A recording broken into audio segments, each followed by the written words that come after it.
Hello once again. I am here and I'm surrounded by a mountain filled with water, a nitrogen fixing kind of acacia, I believe, that has taken over this whole environment. They brought it in with the idea that it'll fix nitrogen into the soil, grow very fast, and produce some kind of a biofuel. And now it has become quite an invasive plant species. We can look at this as our zone 4 potential, right?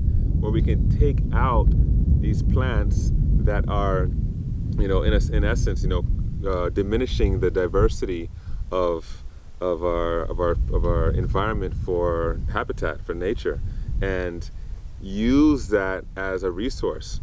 And that resource can be generating a lot of energy or fuel source for cooling, for keeping the house warm. And you can also use it as a means to grow out a space, this is great wood for, say, for example, a hugelkultur system, where you're just burying that into the ground, using up all the biomass and turning that into something great. And so we can dive into zone 4, our timber, our kind of left alone, let it be, let it grow, and then alter it every few months, zone 4 system, so that we can make even more of the abundance necessary for us to meet all of our needs. We'll look at some timber forests, and we'll look at bamboo, and we'll look at all the different facets to utilizing an excellent design to meet your needs and beyond, including your financial needs. Let's check it out. And this is this wood here. This is Molokia, which is considered a junk tree, trash tree, or weed tree by most people in Hawaii. I call it the most undervalued tree on the island because bugs don't eat it. It makes nice wood. It's very renewable. In just 5-6 years, you can have wood this thick that you can be building out of. Like this, much of this is Molokia, and it's a mulch tree. That's it right there. There it is. That's our toilet paper. With the big leaves. Yeah, this right here, that's what we wipe our butt with every day. Okay. Someone has a chore of just going around picking those. And then we feed it to the cows. Like when we do milking, that and other trees we feed to the cows. And then we can build buildings out of it. It's just an incredible resource. And they're naturalized, so they just kind of grow themselves, This amazing rainbow eucalyptus. Wow. Look how big this is. And how solid it feels. Go and hug a tree. Just feel it, just for the purpose of just feeling like the immensity and the beauty of a tree. And the trees have an inherent value of their own. We don't have to think about, I want to plant these particular trees for their function. Yes, we do that in design, but also just consider, hey, it's a tree. It's a living organism that is providing so much beyond just the products that we can receive from it, right? So when you're considering your forestry, just plant natives for sure, but also, you can plant some beauties like this. And if it falls one day and you want to harvest some wood from it, it's going to be some really beautiful wood, that's for sure. But at the same time, it's in this moment right now providing me lots of oxygen, and not just me, but everyone around here, right?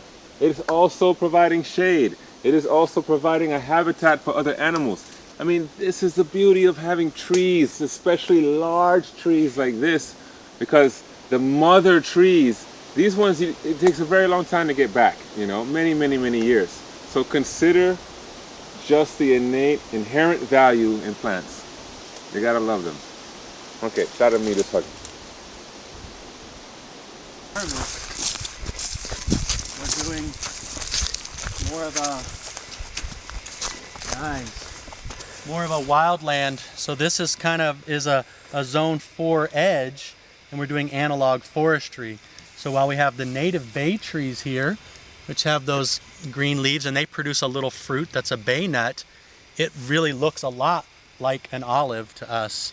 And so we took our cues from looking at that system, and so we have a olive grove planted out here with wide spacing, more like a savanna type system, as an integrated kind of zone 4 semi-wild agroforestry system where we're doing analog forestry in this kind of a hands off.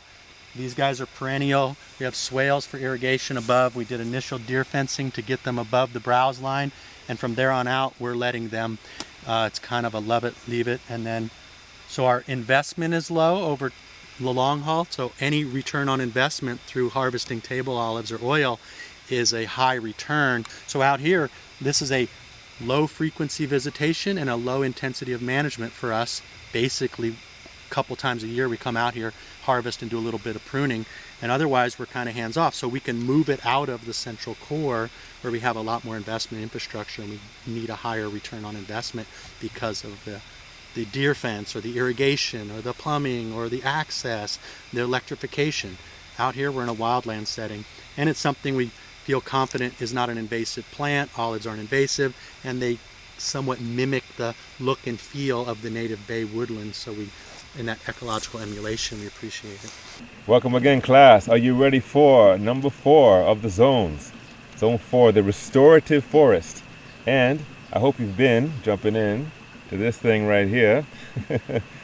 This is such an essential element to our guide as we grow into learning about permaculture.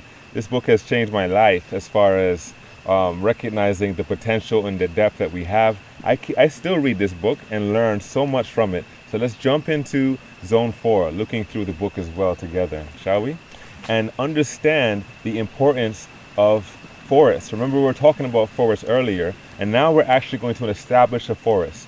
And that forest is creating this structure. Even think of it as an anchor for your design and development. And we need them in cities, we need them in suburban areas, and also we need them on our land. We want at least 30% of the land, if not more, to be fully covered in forest. And that means the canopy is 50 to 70% covered.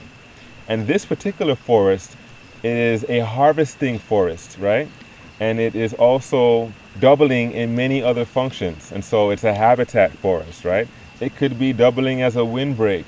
It could be doubling as a food forest that needs less maintenance, or we are not necessarily pruning it, but we're growing it into regeneration.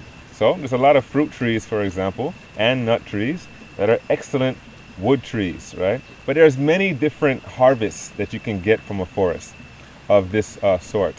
And so we're considering the 7 ways that we can harvest from this forest. One is for fodder, right?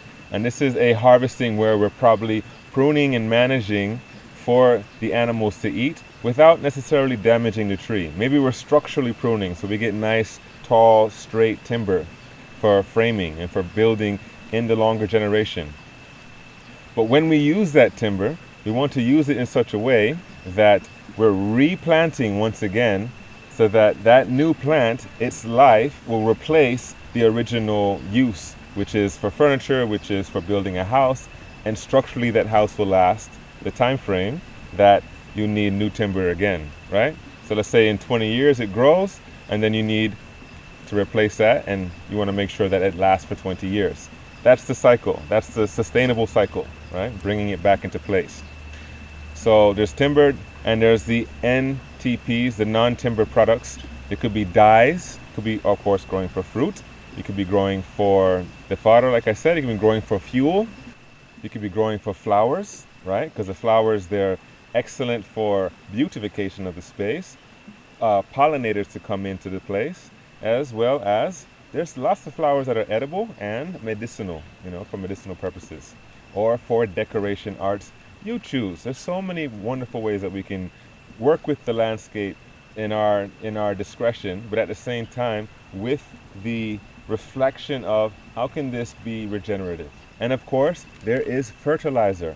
And so think for example, bamboo. And bamboo sheds a lot of leaves. A lot of these leaves could be high in phosphorus. And so that is a fertilizer that we can use as a replacement to, say, unsustainable and natural fertilizers. So, chop and drop. Recognize the ways that you can use this forest, but you want to consider it as an actual forest, right? So it's minimal chopping and dropping. It's definitely harvesting in season. And we're placing it in Zone 4 because you go once a year and harvest the nuts, for example, or you go once a year and maybe pull out some dyes, or maybe you're tapping it for some syrup, for example, like maple trees. So there's a range of yields from the forest that we're developing. And so there's many. Fungi is one, right? They want to live in the forest. When you grow them, you can inoculate, or it could be natural fungi growing in the forest. You have seeds, you have nuts, you have coppicing, you have timber, you have habitat for where you can attract various forms of animals. Let's say you're not into animal husbandry, but you want to eat animals. Why not grow various plants for the animals that you eat that are living naturally in nature, that are okay to hunt? So you have an overpopulation of certain deer. Well, provide what the deer needs so it can thrive, and at the same time, you're providing some food needs for yourself as well. Just consider all the facets to design as a way to not just meet your needs, but consider meeting the ecosystemic development of the space as a whole as you implement your Zone 4. Let's take a look more at the book and what specifics it goes into for the characteristics of Zone 4. When you see trees of this size in nature, you're seeing a long-term investment. And this is the consideration for Zone 4. When you're designing for yourself or say for your client, you want to establish the feeling of let's implement for the long term. We want to stop erosion, for example. And so when we design, we want to design on contour, establish long-term trees that are going to hold that soil in place and that are going to establish the ecosystem for all the various species that want to move through the land, right? We can look at this as well as an animal corridor, that they can move from one place to the other into Zone 5. This is why Zone 4 is next to Zone 5, and it's a forest, right? So you can create these corridors where animals can roam from Zone 5 to Zone 5 through your development. This is caring of the earth. This is caring of all species. Okay, so that's your Zone 4 class. And of course, there's a lot more to explore inside the book, so use it. And I invite you to think about, how are you going to water your Zone 4? Remember, this is a place you rarely go to in comparison to the other zones. So how are you going to water that zone? Are you going to do it passively? Is it going to be through gray water systems? Is it going to be through overflow spillways in your swales or in your ponds? Is it going to be by the pond, next to the pond? Or is it going to be species that don't need watering and they can manage on their own? But how would you do this, say, for example, in an arid climate or in the tropics? Consider these different ways of doing things, especially if you're going to be a designer for others, and how you would help them implement Zone 4 in your design. So have a good time and reach out to the groups and all the people that you're working with. I hope you're building great integrated relationships. Ask a lot of questions, interact with others, interact with people in your hometown that are growing forests, that are using timber as a part of their business, say, for example. Get to know the species that work well and have a lot of fun doing it. Make it easy. Permaculture made easy. See you soon.